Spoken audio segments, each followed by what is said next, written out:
Di sebuah kerajaan yang terletak di tepi Laut Biru Jernih Pulau Lombok, hiduplah seorang raja bijaksana bernama Raja Tonjang Beru dan permaisurinya, Ratu Dewi Seranting. Mereka lama menanti kehadiran seorang anak. Setiap malam, sang ratu memanjatkan doa kepada dewa laut dan gunung agar dikaruniai seorang putri yang akan membawa kedamaian bagi rakyatnya. Suatu malam yang penuh bintang, ketika bulan purnama menggantung sempurna di langit, angin laut membawa aroma garam yang lembut. Dari arah pantai terdengar suara ombak yang seolah bernyanyi. Di saat itulah Ratu Seranting bermimpi. Seekor naga berwarna emas datang dari lautan, melingkarkan tubuhnya di istana, lalu berubah menjadi cahaya yang menyinari seluruh kerajaan. Keesokan harinya, Ratu Seranting melahirkan seorang bayi perempuan yang begitu cantik. Kulitnya sehalus mutiara, matanya bening seperti danau. Raja dan ratu menamai bayi itu Putri Mandalika, yang berarti cahaya penuntun bagi rakyat. Sejak kecil, Mandalika tumbuh dalam kasih sayang rakyatnya. Setiap kali ia berjalan di pasar, para ibu tersenyum, para nelayan menundukkan kepala penuh hormat, dan anak-anak berlari di belakangnya sambil memanggil, "Putri Mandalika, putri yang baik hati." Kecantikannya tak hanya terpancar dari wajah, tapi juga dari tutur katanya yang lembut dan sikapnya yang rendah hati. Ia sering menyamar sebagai gadis desa untuk membantu rakyat. Ketika musim kemarau datang, ia ikut menimba air. Ketika badai menghancurkan perahu nelayan, ia membantu memperbaikinya. Kebahagiaan seorang putri adalah kebahagiaan rakyatnya. Begitu kata Mandalika pada ibunya. Namun, kecantikan dan kebijaksanaan Mandalika menarik perhatian banyak kerajaan di seberang lautan. Para pangeran datang berlayar membawa hadiah, emas, kain sutra, bahkan permata dari dasar laut. Semua meminta Mandalika menjadi permaisuri mereka. Hari demi hari, istana menjadi tempat yang penuh ketegangan. Raja dan ratu bingung, karena menolak satu pangeran bisa berarti memulai perang. Tapi Mandalika hanya tersenyum lembut. "Ayahanda, biarlah waktu yang menjawab. Aku ingin berdoa dahulu kepada dewa laut dan dewa langit," katanya sambil menatap pantai Seger, tempat ombak dan langit bertemu. Malam itu, Mandalika duduk di atas batu karang. Rambutnya terempa angin laut, matanya menatap ke cakrawala. Dalam hati ia berbisik, "Duhai semesta, apa takdirku? Aku tak ingin menjadi sebab perang, tapi aku juga tak bisa memilih satu dan melukai yang lain." Tiba-tiba, kilatan cahaya muncul dari arah bulan purnama. Ombak berkilau, seperti ribuan bintang jatuh ke laut, seolah lautan berbicara padanya, menyampaikan pesan, "Waktu akan datang, wahai cahaya kedamaian. Pilihanmu akan menjadi legenda." Mandalika tahu jalan hidupnya tidak akan mudah, tapi dalam hatinya tumbuh keyakinan ia dilahirkan bukan untuk menjadi ratu, melainkan menjadi cahaya bagi semua. Fajar menyingsing perlahan di atas laut selatan. Sinar mentari menembus kabut tipis, memantul di atas ombak yang berkejaran menuju pantai Seger. Di kejauhan, perahu-perahu besar mulai berdatangan. Bendera-bendera dari berbagai kerajaan berkibar anggun di tiang-tiang tinggi, seolah menandakan datangnya sesuatu yang besar. Dari menara istana, Putri Mandalika memandang lautan luas dengan hati yang berdebar. Ia tahu, hari ini para pangeran akan datang untuk meminangnya.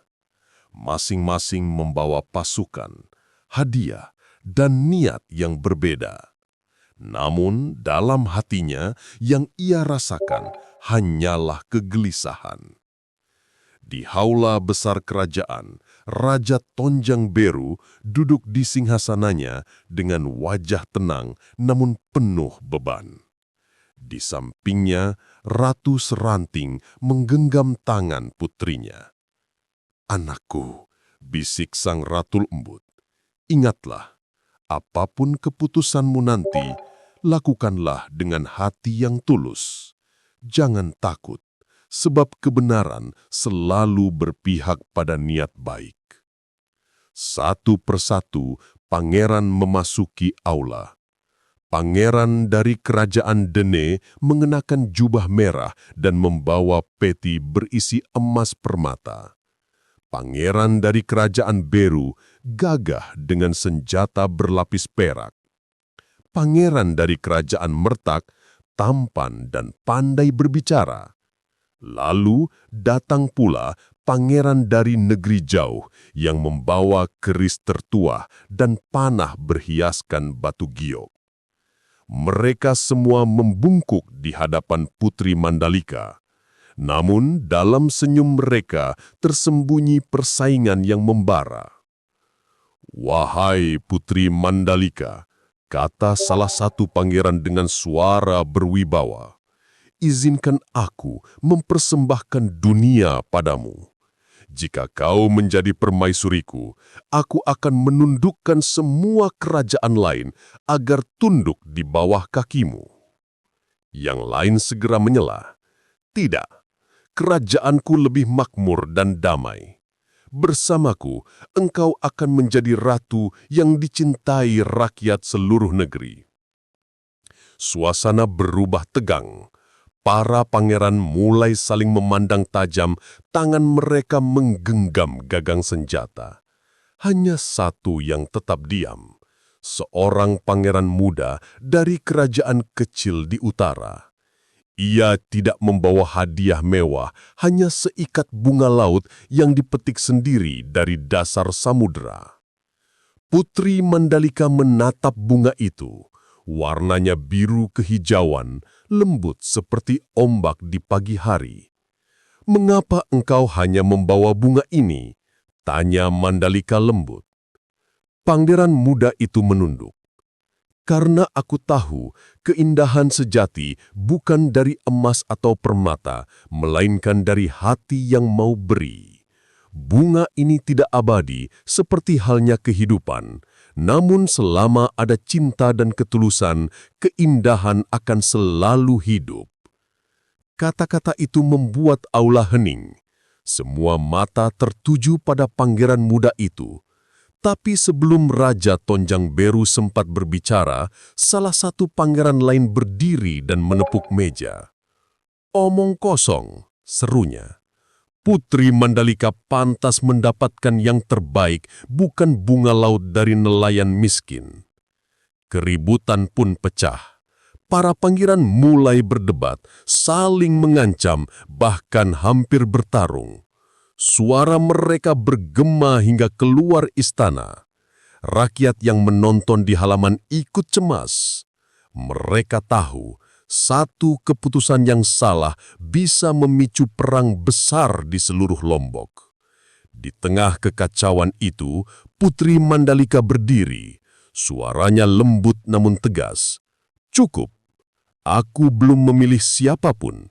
Aku akan memutuskan di pagi hari saat matahari pertama muncul di pantai seger."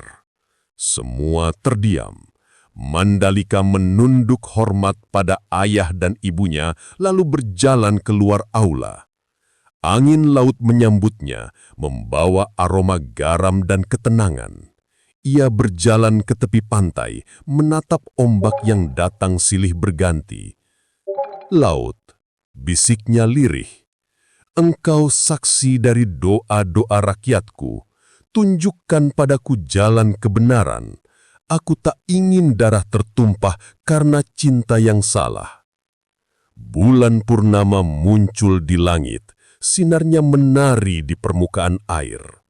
Dalam keheningan itu, Mandalika merasa seolah laut berbicara padanya, suara lembut, jauh tapi jelas.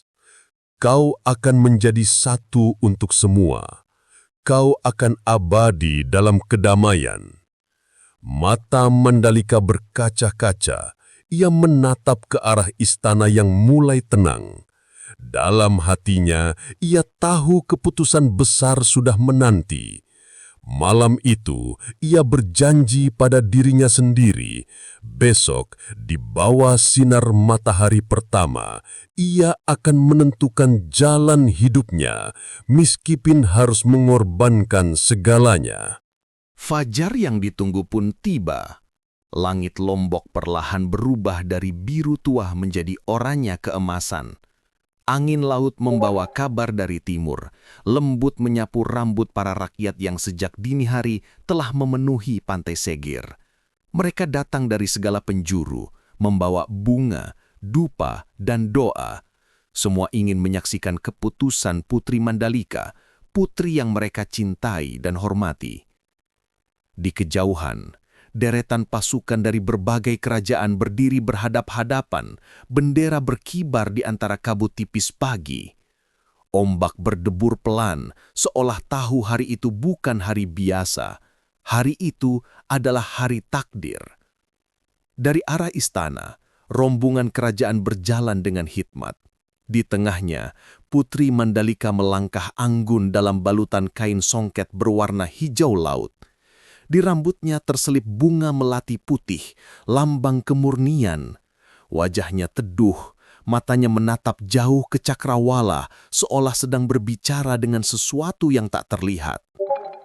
Raja Tonjang Beru berjalan di sampingnya, langkahnya berat. "Anakku, apakah engkau sudah yakin dengan keputusanmu?" tanyanya pelan. Putri Mandalika tersenyum tipis. "Ayahanda, aku sudah mendengarkan suara hatiku. Aku tahu apa yang harus kulakukan." Ratu Seranting menggenggam tangan putrinya erat. Matanya berkaca-kaca, tapi ia tidak mencegah. Dalam hati kecilnya ia tahu, putrinya telah melampaui usia muda. Ia telah menjadi cahaya bagi semua. Saat tiba di pantai, ribuan rakyat menunduk. Suasana menjadi hening. Suara ombak menjadi satu-satunya irama yang terdengar. Putri Mandalika naik ke atas batu karang besar yang menjorok ke laut. Angin menerpa wajahnya lembut dan matahari mulai memancarkan sinarnya yang pertama. Dengan suara lembut namun jelas, Mandalika mulai berbicara. "Rakyatku, ayahanda, ibunda, dan para pangeran dari negeri-negeri seberang, aku telah memikirkan semua dengan hati yang jernih. Aku tidak bisa memilih satu di antara kalian, sebab bila aku memilih satu, maka yang lain akan terluka. Aku tidak ingin menjadi alasan perang. Aku dilahirkan bukan untuk menimbulkan perpecahan, tetapi untuk membawa kedamaian." Para pangeran menatap satu sama lain. Beberapa mulai gelisah. Seorang pangeran muda maju selangkah, berseru, "Putri, jika engkau tak memilih siapapun, apa yang akan terjadi pada cinta kami?" Mandalika menatapnya dengan mata berkaca-kaca. Cinta sejati bukan tentang memiliki, tapi tentang memberi kedamaian. Jika aku harus mengorbankan diriku agar kalian tidak saling membenci, maka itulah yang akan kulakukan. Semua terdiam. Angin berhenti sesaat seolah dunia ikut menahan napas. Mandalika memandang laut yang berkilau diterpa sinar matahari pagi. "Wahai laut, wahai angin, wahai dewa-dewa langit dan bumi, aku Putri Mandalika bersumpah bahwa cintaku akan menyatu dengan alam agar Lombok tetap damai. Jangan ada perang, jangan ada air mata." Raja Tonjang Beru menatap putrinya, air mata jatuh di pipinya. "Mandalika," bisiknya lemah. Tapi sebelum siapapun sempat bergerak, Putri Mandalika tersenyum, langkahnya mantap menuju ujung batu karang. "Selamat tinggal, ayahanda, ibunda, dan semua yang kucintai. Jangan bersedih, aku tidak hilang, aku hanya berubah menjadi bagian dari kalian." Lalu, dengan gerakan ringan, Mandalika menjatuhkan diri ke laut yang berkilauan. Suara teriakan rakyat bergema di seluruh pantai. Ombak tiba-tiba memutih, berputar, dan dari air yang bergolak, muncul ribuan makhluk kecil berwarna-warni. Mereka melayang di atas permukaan air seperti serpihan cahaya. Bentuknya indah, lembut, dan berkilau seperti bintang jatuh ke laut. Orang-orang berteriak, "Nyale, Nyale, lihat, Putri Mandalika kembali." Raja dan ratu berlutut di pasir menangis haru. Para pangeran menundukkan kepala. Mereka merasa malu atas ambisi mereka sendiri. Sementara itu, rakyat menatap laut dengan air mata bercampur senyum. Mereka tahu Putri Mandalika tidak mati. Ia telah menjadi Nyale, lambang cinta dan pengorbanan abadi. Tahun demi tahun berlalu, namun nama Putri Mandalika tak pernah pudar dari ingatan rakyat Lombok. Sejak hari pengorbanannya, setiap bulan purnama di bulan ke-10, lautan di pantai Seger memancarkan keajaiban. Ribuan nyale, makhluk laut kecil bercahaya lembut muncul di permukaan air, menari di bawah sinar bulan, seolah membawa pesan dari sang putri yang telah menyatu dengan alam. Rakyat percaya, itulah wujud kasih Mandalika yang ababi. Ia tidak lagi berwujud manusia, tetapi menjelma menjadi cahaya kehidupan, menebar kedamaian di seluruh penjuru pulau. Setiap tahun, pantai itu berubah menjadi lautan manusia. Anak-anak berlari membawa lentera, para ibu menyiapkan sesajen dari hasil bumi, dan para tetua duduk di tepi laut menceritakan kisah Putri Mandalika kepada generasi muda. Mereka berkata, "Bau Nyale bukan sekedar pesta. Ini adalah doa. Nyale adalah lambang cinta dan pengorbanan seorang putri yang memilih damai daripada perang." Di antara mereka, ada seorang gadis muda bernama Sari, keturunan jauh dari keluarga kerajaan Tonjang Beru. Sejak kecil, ia sering mendengar cerita tentang Mandalika dari neneknya. Suatu malam purnama, saat semua orang bersorak menemukan Nyale pertama, Sari duduk sendirian di atas batu karang. Angin laut membelai rambutnya, dan ia menatap ombak yang berkilauan. "Putri Mandalika," bisiknya lembut, "apakah engkau masih di sini bersama kami?" Tiba-tiba, dari permukaan laut muncul seberkas cahaya kehijauan yang lembut. Ombak memantulkan sinarnya, dan di tengah pantulan itu, Sari melihat bayangan samar seorang wanita berjubah putih tersenyum menatapnya. Suara lembut terdengar seolah berasal dari arah laut dan langit sekaligus. "Aku tak pernah pergi, anakku. Aku hidup dalam laut, dalam angin, dalam setiap hati yang memilih cinta di atas ego." Air mata Sari menetes tanpa ia sadari. Ia tahu itu bukan sekedar mimpi. Ia telah mendengar suara cinta yang tak lekang oleh waktu. Sejak malam itu, Sari berjanji akan menjaga laut, menjaga tanah, dan menjaga kedamaian seperti yang dilakukan leluhurnya.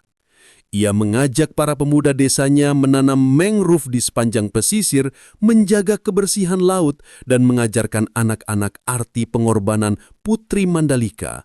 Kalau kita mencintai laut, kita juga mencintai Mandalika. Musim berganti, waktu terus berjalan, dan kisah itu tetap hidup. Pantai Seger kini tidak hanya menjadi tempat wisata, tapi juga tempat perenungan. Orang-orang datang bukan hanya untuk melihat Nyale, tetapi untuk merasakan kehangatan legenda yang hidup di hati mereka. Di setiap fajar bau Nyale, ombak selalu berdebur lebih lembut daripada biasanya. Para nelayan berkata, itu tanda Mandalika sedang tersenyum. Dan setiap anak yang lahir di Lombok dipercaya membawa seberkas cahaya dari sang putri, cahaya yang mengajarkan kasih, kesetiaan, dan pengorbanan. Sementara itu, di istana lama yang kini menjadi reruntuhan berlumut, bunga-bunga laut bermekaran di sela batu karang. Kadang bila senja datang dan cahaya emas jatuh di sana, tampak siluet lembut seorang wanita berdiri menatap lautan, rambutnya menari bersama angin. Ia tidak berbicara, tetapi ketenangan itu menyelimuti siapapun yang memandangnya. Legenda itu kini lebih dari sekedar cerita rakyat. Ia menjadi filosofi hidup. Dari generasi ke generasi, orang-orang Lombok diajarkan bahwa cinta sejati adalah keberanian untuk memberi, bukan memiliki. Bahwa kekuasaan dan kecantikan tak berarti tanpa pengorbanan. Bahwa kedamaian tak lahir dari kekuatan, melainkan dari hati yang tulus. Dan setiap kali Nyale muncul dari laut, orang-orang percaya Putri Mandalika sedang datang berkunjung, menatap mereka dengan senyum yang sama seperti dulu, lembut dan penuh kasih. Malam pun turun perlahan di pantai Seger, bulan purnama menggantung di atas langit tua biru, dan ribuan nyale menari di ombak seperti bintang di bumi. Angin berhembus membawa suara yang nyaris tak terdengar, lembut dan menenangkan. Aku adalah laut, aku adalah cinta, aku adalah Mandalika.